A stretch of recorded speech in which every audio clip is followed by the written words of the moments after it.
अस्सलामुअलैकुम नाज़रीन, बरकिस इतिहाद में शामिल रहनुमा 22 अगस्त से जोहान्सबर्ग में इजलास कर रहे हैं। बरकिस ग्रुप ऑफ नेशंस में ब्राज़ील, रूस, इंडिया, चीन और जनूबी अफ्रीका शामिल हैं, जो अब इस मसले पर भी गौर करेंगे कि आया नए मेंबरान को इस इतिहाद का हिस्सा बनाया जाए या ना बनाया जाए।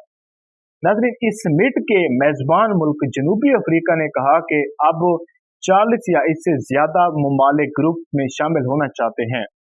सन 2001 में सरमायाकारी बैंक गोल्डमैन सैक्स के एक महर इक्तसादियात जिम ओनेल ने ब्राजील, रूस, इंडिया और चीन के लिए बरक का मुखफ़ा बनाया। ये बड़े मगर दरमियानी आमदनी वाले मुल्क थे जिनकी मुआशरें उस वक्त तेजी से तरक्की कर रही थी। उन्होंने पेशगोई की कि वो सन 2050 तक दुनिया की सफ़े अव्वल की मुआशरें बन सकती हैं। सन 2006 में चारों ममालिक ने बरक ग्रुप के तौर पर एक साथ शामिल होने का फैसला किया। अब जनूबी अफ्रीका सन 2010 में इस इतिहाद का हिस्सा बना, जिससे ये ग्रुप बरकस बन गया। नाज़रीन, आप इस पिक्चर में देख सकते हैं कि इसके कौन से कंट्री जो मेंबर हैं इसके, और साथ में उनकी पॉपुलेशन भी लिखी हुई है। नाज़रीन, बरकिस ममालिक की मजमूई आबादी 3.24 अरब है और इनकी मुश्तरका जो कौमी आमदनी है वो है 26 ट्रिलियन डॉलर है। ये आलमी मुआशरत का 26% है। ताहम एक अमरीकी थिंक टैंक अटलांटिक काउंसिल के मुताबिक बरकिस ममालिक के पास अक़वाम मुत्तहिदा के मरकजी मालियाती इदारे इंटरनेशनल मॉनिटरी फंड IMF में वोटिंग के हकूक का सिर्फ 15% है। बरकिस को बैनुल अक़वामी मालियाती इदारों जैसा कि IMF और वर्ल्ड बैंक में इस्लाहात के तरीके तलाश करने के लिए बनाया गया था, ताकि उभरती हुई मुआशरों के लिए एक तवाना आवाज़ और नुमाइंदगी को यकीनी बनाया जा सके। नाज़रीन, सन 2014 में बरकिस ममालिक ने 250 अरब डॉलर के फंड्स के साथ न्यू डेवलपमेंट बैंक NBD कायम किया, ताकि उभरती हुई अक़वाम को तरक्की के लिए कर्ज दिया जा सके। जो मुल्क इस ग्रुप का हिस्सा नहीं है, जैसे मिस्र और मुत्तहिदा अरब अमारात, ने NBD में शमूलियत इख्तियार की है। नाज़रीन, आप इस पिक्चर में देख सकते हैं कि जो बरकिस कंट्रीज हैं उसकी ग्लोबल इकानमी किस तरह राइजिंग हो रही है। अब नाज़रीन, ब्राज़ील और रूस के सरकर्दा सियासतदानों ने हाल ही में बैनुल-अक़वामी तिजारत और मालियाती में अमरीकी डॉलर के गलबे को चैलेंज करने के लिए बरकिस ब्लॉक के लिए एक करेंसी बनाने की तजवीज़ दी है। मेन के हमारी एक अलहदा करेंसी होगी, हम डॉलर में किसी के साथ तिजारत नहीं करेंगे। ताहम बरकिस और एशिया के लिए जनूबी अफ्रीका के सफीर अनिल सुकलाल ने कहा है कि ये जोहान्सबर्ग सरबराही इजलास के एजेंडे में शामिल नहीं है, इस पे कोई खास बात नहीं हो सकती।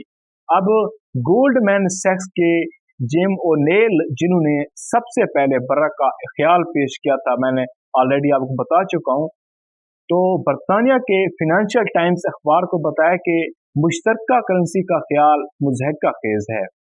अब बरकिस ममालिक अपने मुतअल्लिका खित्ते में एक बड़ा मुल्क है, ताहम चीन इनमें सबसे बड़ा हिस्सेदार है।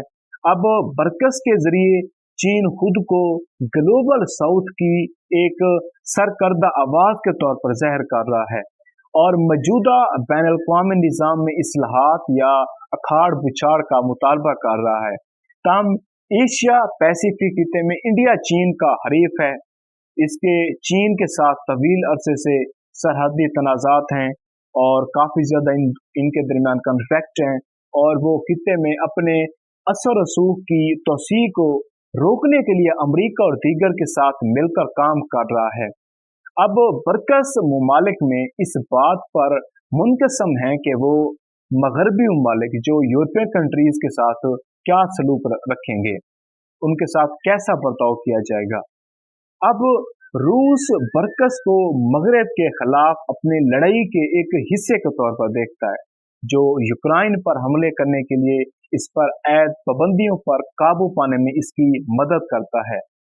अब रूसी तेल की दरामद पर मगरबी ममालिक की पाबंदियों के बाद इंडिया और चीन इसके सबसे बड़े गाहक बन गए थे, जो इसके एक ऐसे समय बिग कस्टमर बने थे।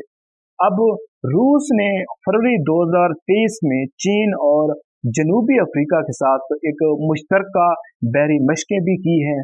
ताहम बरकस के दीगर अरकान नहीं चाहते कि ये वाज़ेह तौर पर मगरब मुखालफत मुआहदा बन जाए। ऐसा बिल्कुल नहीं है, सिर्फ एक रशिया की शायद कोई ख्वाहिश हो, लेकिन मुकम्मल तौर पर यह मुआहदा इस बेस पे नहीं है कि हम मगरब की मुखालफत करें। नाज़रीन, जनूबी अफ्रीका, ब्राज़ील और इंडिया मुनकसम दुनिया नहीं चाहते। उनके मुताबिक मगरब की मुखालफत करना उनकी सलामती और खुशहाली के लिए बुरा होगा, क्योंकि मगरब की जो यूरोपीय कंट्रीज हैं वो काफ़ी ज़्यादा रिच कंट्री हैं।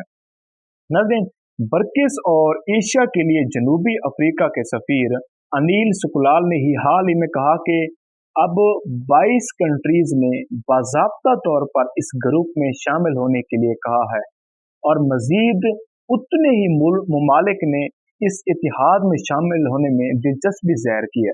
मतलब काफ़ी सारे कंट्रीज हैं जो इस इतिहाद में, जो इस ग्रुप में शामिल होना चाहते हैं। इनमें Iran, Argentina, Cuba, Kazakhstan, Ethiopia, Saudi Arab, मुत्तहिदा अरब अमारात और वेनेज़ुएला शामिल हैं। नाज़रीन, ख्याल है कि ताकत का तवाज़ुन मगरब से अब हट रहा है और ज़्यादा तरक्की पजीर ममालिक बरकिस ममालिक की तरह बढ़ती हुई ताकतों की तरफ देख रहे हैं, लेकिन बरकिस एक बहुत ही खसूसी ग्रुप है। तो क्या नए अरकान को तस्लीम करने से इसका असर कमज़ोर हो जाएगा? नाज़रीन, मेरा अंदाज़ा है कि चंद कौमों को इस इतिहाद का हिस्सा बनाया जाएगा, मगर वो ईरान जैसी पेचीदा कौमों के बजाय अर्जेंटीना जैसी कौमें होंगी।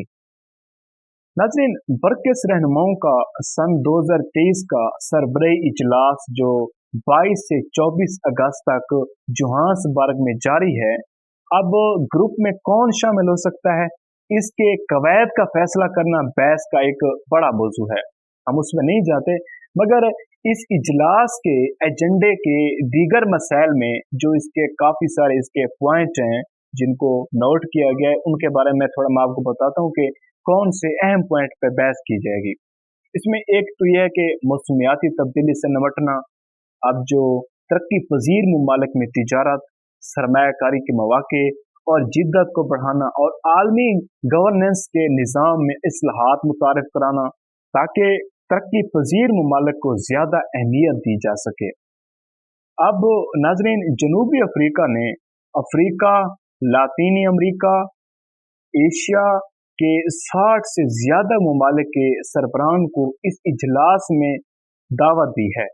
ताहम रूस के सदर जो व्लादिमीर पुतिन ने इस इजलास में शरीक नहीं होंगे, क्योंकि बैनुल-अक़वामी फौजदारी अदालत ने जंगी जराइम के इल्ज़ाम में उनकी गिरफ्तारी का वारंट जारी कर रखे हैं।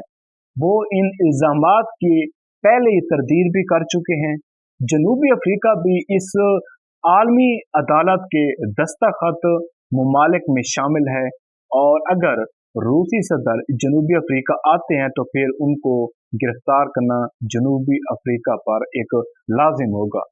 अब सदर पुतिन ने कहा है कि वो सरबराही इजलास में वर्चुअल यानी ऑनलाइन शिरकत करेंगे, जबकि रूस के वजीर खारजा सरगेई लॉरेंस जनूबी अफ्रीका जाकर इस इजलास में शरीक होंगे, फेस टू फेस उनके साथ बात करेंगे।